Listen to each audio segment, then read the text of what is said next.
Welcome to another video blog by the Counselling Geek, a blog helping you, the professional educator, develop technical and 21st century skills. Hey guys, this is Jeff, the Counselling Geek. I'm here with a quick video tutorial and overview of the EzAnalyze TimeTracker tool. This tool is an awesome resource for those of us trying to apply for RAMP, or for simply trying to align yourself with the SCUTA National model and advocate for your time to be used appropriately in your day-to-day lives and your day-to-day jobs, so you can spend more time with students, less time doing things that you hate having to do. So the first place that we're going to look is EzAnalyze.com, and this is a great tool and website. There's actually two tools within this website. The time tracker is on the right-hand side is going to be what we're going to focus on in this blog post and video blog. However, on the left-hand side, if you want to dive into EzAnalyze, that's actually a tool that you can use to help break down data. I haven't had much time to spend using that, but I encourage you, if you have time, to take a look.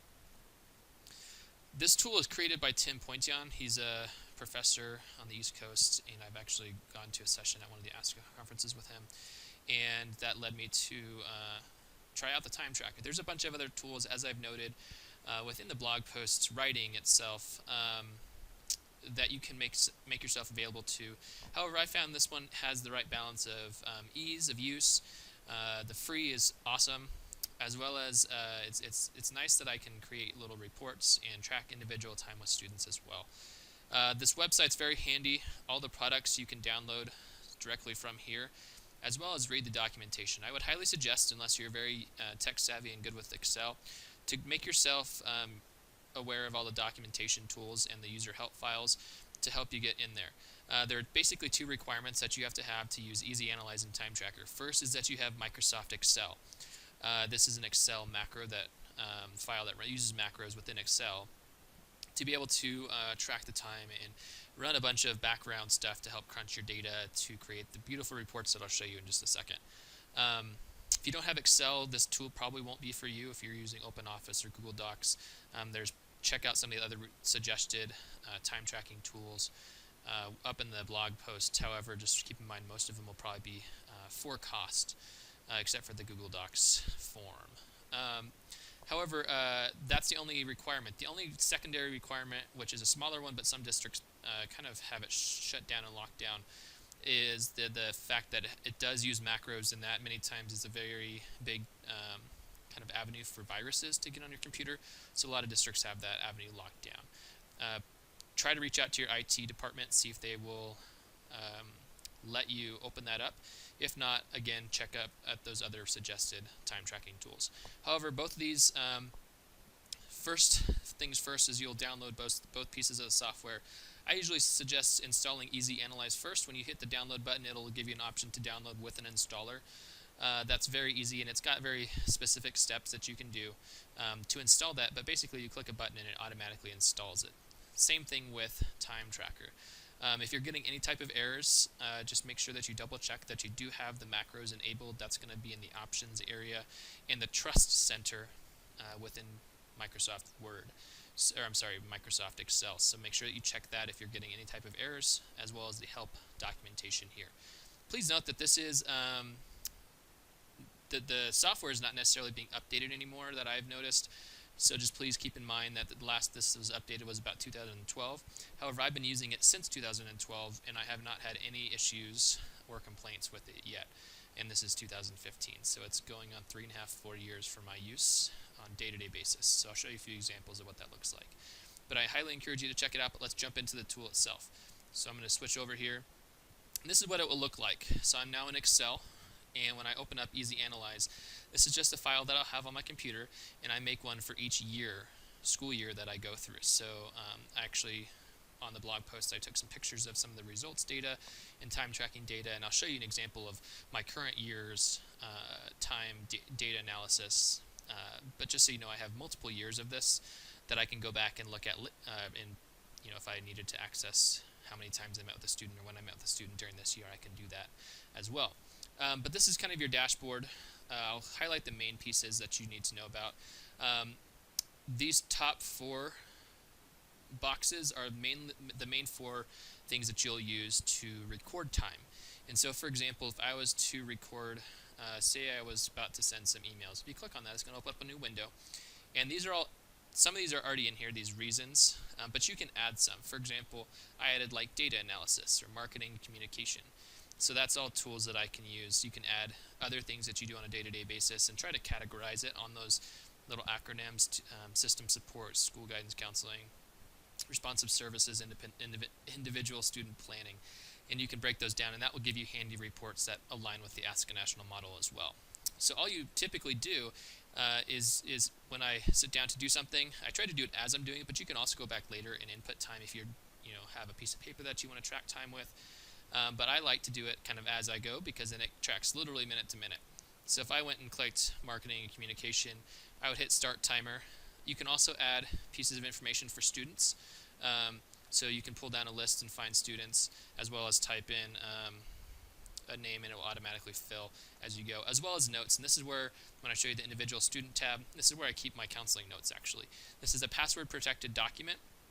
As well, you can also store this password protected document within an encrypted folder on your computer. And that's going to give you the best security. I'm very confident in the program that I use, which is called TrueCrypt, and there's a link in the blog post as well about how to set that up. But for example, if I clicked start timer, it's literally going to start the timer, and as I go through, it'll say 5 minutes, 10 minutes, 3 minutes. I'm just going to go ahead and stop. It'll probably say 0 minutes, but I'll give you an example. It'll say recorded time. You hit OK, and then you can move on to the next thing. So as you can see, switching from task to task is fairly simple. However, that only really affects your day if you're sitting in front of your computer all day. So what I tend to do is I will do this when I'm sitting in the front of the computer, but I also keep track on my calendar, as well as some mental and written down notes of other things that I've been doing, possibly out of my office or away from my computer. And then I'll come back and enter them later. You can just do the same thing by hitting input time. It'll give you a date as well as a time. Usually I don't really track things if I'm spending less than 5 or 10 minutes on it. That's usually kind of my rough estimate. I'm not going to enter 1,000 things for 2 minutes here, 1 minute a student stop by and asked a quick question. I primarily only track time that I spend with students. That's usually over about 10 minutes. So something that's more meaningful and less of just a check-in, more of a true counseling or advising session with them. And you can change the time and dates as well. You can go back and edit any previous entries as well. You can modify those same things here, for example, with students. You can meet with individuals, or you can set up predefined groups. For example, my academic success groups, which I'll also link to, or which you can find on the blog if you search academic success. It's a free group curriculum. But I had different groups set up for that. So if you click on groups, it's going to give you, I have all my advisory classes as well as groups set up here. And if I click it, I'm going to have an option to select all these different reasons and then possibly provide some other notes. And then as well edit and create groups and time with students.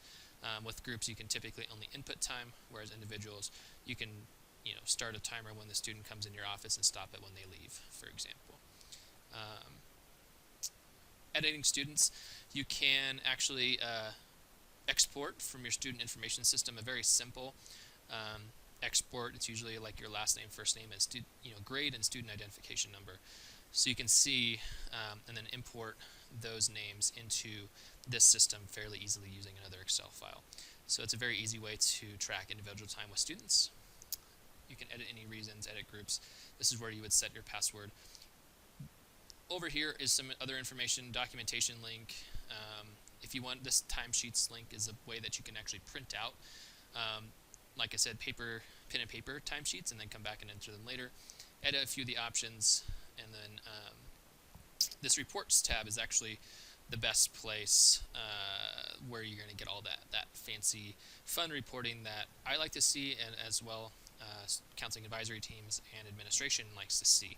So the first place to start is the student summary data, and I've got one already created for this current year, and you can see it's only a couple months worth, but it gives you a brief overview. This top one I would change if I was, I don't usually use this one as my guiding light. The one that when I scroll down and show you will have a much better reviews. So I'm going to go ahead and just click on this. I'm going to zoom in a little bit to help us be able to see some of these things as I scroll down to give you some information on data. It talks about the first contact with students on an individual basis, as well as the last contacted date with students, total number of hours, a brief overview. And again, this is just nice to look at and see where you're at the end of the year, and just to give you a different perspective. As you scroll down, again, there's that graph that I don't really like as much. But then as you keep going, it's going to give you detailed information about all of your different reasons, all of the different students you've seen in both minutes and number of hours. So it's very nice. You can scroll through quickly and determine which areas are being utilized primarily by your time, and also which areas maybe you need to focus on. So as you keep on scrolling down, it's going to give you individual counseling sessions, counselor hours, FaceTime minutes, etc., etc. Delivery components. So this is really handy when you're looking at ramp. You can break it down by the amount of time spent in each different area. Group counseling, if you've had any groups, so you can see some of the academic success groups, for example. Individual counseling sessions, different grade levels. It breaks down how much time you're spending with each grade level. So as you can imagine, at a high school level, the fall is primarily, in my mind, and when I'm a single counselor, college is in the forefront of everyone's mind, so a lot of my time is actually spent doing that. But then second up is the freshmen, so getting those guys organized. The sophomores and juniors a lot of times are kind of in cruise mode for a little bit, but then we start looking at individual learning plans later in the spring, scheduling, and other group and individual planning activities that we do with them. This graph is the graph that I've actually posted on the website, and this is actually my favorite because it gives you a breakdown of all the different types of components that you do. And my goal, as many of you guys, if you guys are working for RAMP, is to get this purple section down to about 20%. And as you can see on the blog, with the photos, the time has slowly been whittling away. Some of that's been more intentional on my part, just how I'm choosing to do things. It's also a factor of becoming more and more comfortable at my school. So this is my 4th year at the school, so each year I have a little bit better idea of what to expect. But it's also because of this. I can show this to my principal, I can show this to my advisory team and my district office people and say, look, these are things that I want to be doing, and this is how much time I'm spending doing stuff that's probably not, the forefront of my job. Obviously, there's going to be some system support things like writing letters of recommendation or processing paperwork and doing some duty. However, as I go through each year, I'm slowly whittling away down to an appropriate level of system support, which is about 20% per the Ask a National model. So I'm very excited about the direction this is going and how less purple I'm getting in where I'm at. It also gives you counselor time and bar graphs. These are great for presentations. You can quickly and easily see in a different way from the straight numbers. You can see, okay, here are the things that I've been doing a lot of, and here are maybe things that I haven't been doing a lot of, for example. And as you go through, you'll be able to break down and look at all this other stuff. That's good to see. So that's that. You can also export all the data to essentially do any more number crunching that you might want. You can click and see your favorite student that you met with the most. You can. This is also a great one, list of seen and unseen students, so I can see in the last month, or you can set a time frame to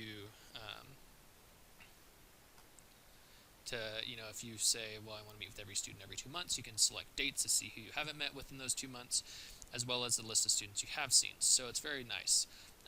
Indirect report is like if you're working on an app, letter of recommendation for them, something along those lines where they're not sitting in front of you, but you're doing work for them.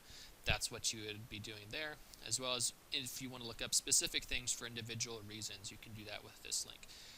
So it's a very handy tool. I highly encourage you to check it out. It's a great opportunity to advocate for yourself in our position as school counselors. However, it's also a very easy and free tool. I like the idea of having 2 monitors in my office. It'd be a great investment if you could ask your principal to buy you, or see if your IT has any hand-me-downs, whether you have a desktop or a laptop. I have a laptop at work, and I have a separate monitor that I plug in when I'm at my desk.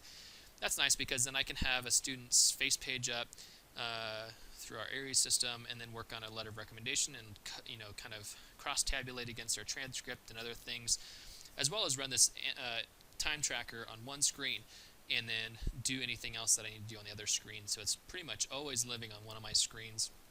where I can easily find it, click the start button, click the stop button, and go on.